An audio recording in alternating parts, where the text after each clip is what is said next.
He seemed like the perfect neighbor, until police found this. Before this video disappears into the dark, subscribe, like, and leave a comment, because what you're about to hear proves monsters don't hide in shadows, they live next door. On Willowbrook Drive, everything looked ordinary. White fences. Trim lawns. Porch lights that clicked on at dusk like clockwork. Kids rode bikes in lazy circles while neighbors waved to each other with plastic cups of iced tea. And right in the middle of it all lived Martin Keller, the man everyone trusted. Martin was the kind of neighbor people bragged about. Mid-40s. Clean cut. Ran a small contracting business that renovated kitchens and basements across town. He volunteered at local fundraisers, sponsored youth sports teams, even posed for photos beside city council members during election season. When someone's car broke down, Martin showed up with jumper cables. When a single mom needed her porch fixed, he charged half his rate. People didn't just like him, they relied on him. That's why no one noticed when people around Martin began to quietly disappear.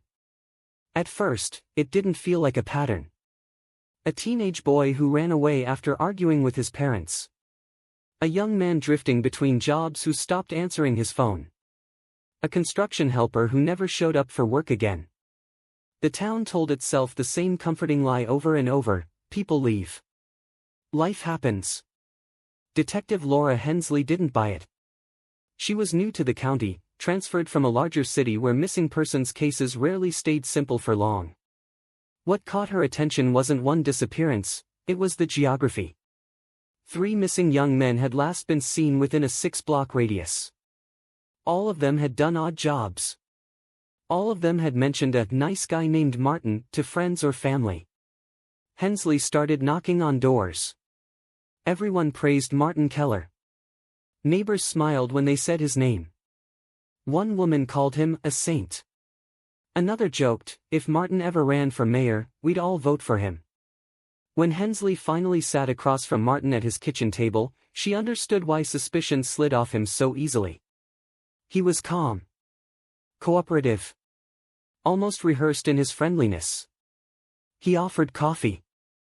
He answered questions without hesitation. Yes, he hired temporary help sometimes. Yes, some of them were young. No, he didn't keep records, it was casual work. Cash. He laughed softly and said, people come and go. That's just how it is. But something felt wrong. Hensley noticed the smell first, faint, sour, like damp earth trapped indoors. Martin blamed an old sewer line. He mentioned the basement had always flooded a little. When Hensley asked to see it, Martin paused, just a fraction of a second too long, then smiled and said it was messy. Later that night, Hensley pulled property records.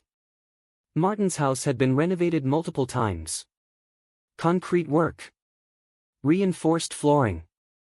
Permits filed, then abruptly stopped. 2 days later, a search warrant was approved. Uniformed officers surrounded the house as neighbors watched from behind curtains, still convinced this was all a misunderstanding. Martin stood on his porch, hands steady, expression almost bored. You won't find anything, he said. But when investigators forced open the locked basement door and stepped inside, the air changed. Beneath the concrete floor, something wasn't right. And as the first slab was lifted, the truth about the perfect neighbor finally began to surface. The basement smelled worse once the door was fully open, not rot, not decay, but something stagnant and buried. Investigators stood still for a moment, letting their eyes adjust. The concrete floor looked newer than the rest of the house, poured in uneven sections, like repairs done in a hurry. Tool marks were still visible along the edges. Detective Hensley crouched and pressed her palm against the slab. Cold. Solid. Too solid. Ground-penetrating radar confirmed what her instincts already knew. There were voids beneath the floor. Multiple. Irregularly shaped. Not pipes. Not drainage. Martin Keller was placed in the back of a patrol car as officers began cutting into the concrete. Outside, neighbors gathered closer, whispering, their certainty cracking with every sound of drilling. Someone asked an officer what was happening. He didn't answer. The first cavity was shallow. Empty. A false lead that briefly lifted Martin's confidence. He smirked through the car window as if to say, "See?" But the second cut went deeper. When the slab broke free, the smell rushed upward, unmistakable now. Earthy. Sour. Human. No one spoke. Inside the void were bundled remains wrapped in plastic and construction sheeting.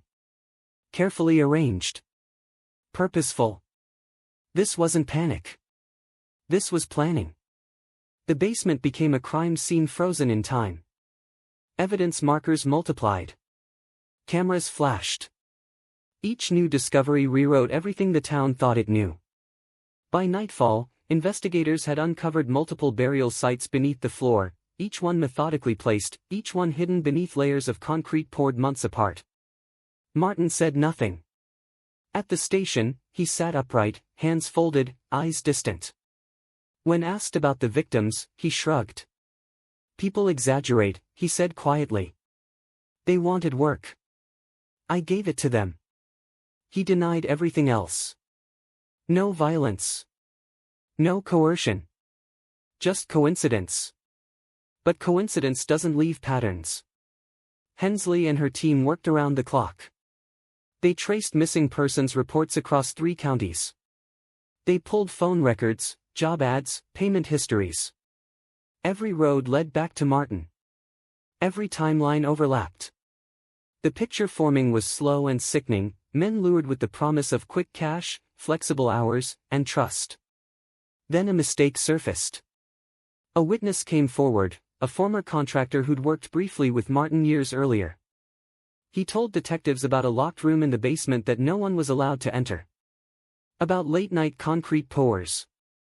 About a joke Martin once made while watching a slab dry: "Once it sets, nothing ever moves again." As investigators dug deeper, evidence began to disappear. Hard drives from Martin's office computer were missing. Financial records had been wiped clean days before the search. Someone had accessed his storage unit after his arrest. It wasn't Martin, he'd been in custody. Which meant someone else knew. Hensley felt the case slipping sideways. Either Martin had help, or he'd trained someone well enough to clean up behind him. Then the lab results came back. One of the remains didn't match any known missing person. No record. No report. No name. And as detectives stared at the unidentified file, another call came in, urgent, breathless. A young man had just escaped from a construction site on the edge of town. He was injured, terrified, and he said Martin Keller wasn't finished yet. The young man was found shaking behind a gas station, hands still dusted with concrete powder. He kept repeating the same sentence to first responders: "He told me the floor would make me disappear." His name was Evan Brooks. 22. Recently unemployed. Answered a flyer for day labor posted on a hardware store bulletin board, the same language used in Martin Keller's old ads. Evan said he'd been taken to a half-finished property outside town, owned by a shell company tied back to Martin's business. At first, the job felt normal. Digging. Mixing cement. Then the questions started.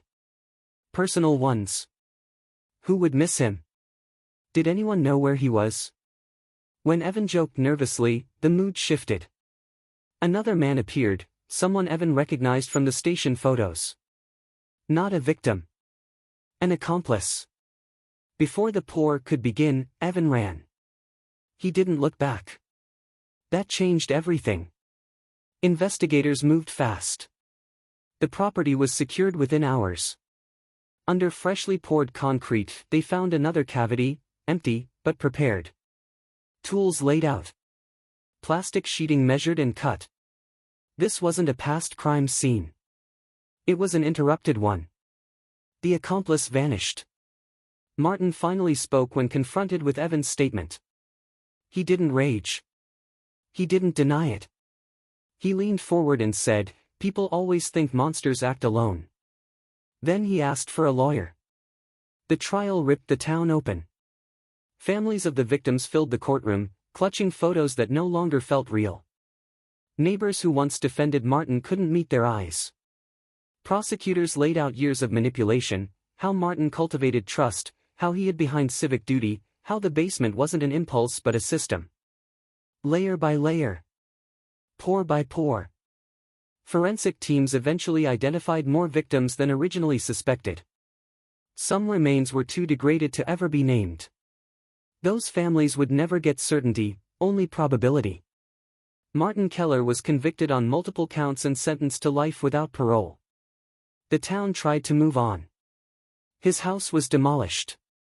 The lot sits empty now, grass growing where the basement once was. New families moved into Willowbrook Drive. Fresh paint.